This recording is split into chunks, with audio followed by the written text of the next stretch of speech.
ایک رات مدینہ منورہ کے آسمان پر عجیب سی خاموشی تھی۔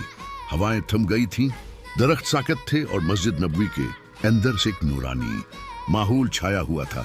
نبی کریم نے اپنے صحابہ سے فرمایا کہ آج میں تمہیں ایک ایسے شخص کے بارے میں بتاؤں گا جس کے بارے میں اللہ اور اس کے فرشتے بھی فخر کرتے ہیں۔ صحابہ خاموشی سے سننے لگے۔ اتنے میں ایک صحابی داخل ہوئے۔ وہ عام کپڑے پہنے ہوئے تھے، نہ کوئی خاص مقام، نہ دولت، نہ کوئی شہرت، مگر نبی کریم نے فرمایا یہ شخص جنتی ہے۔ صحابہ حیران رہ گئے۔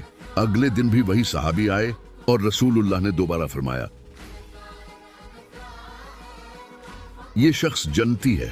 تیسرے دن بھی ایسا ہوا۔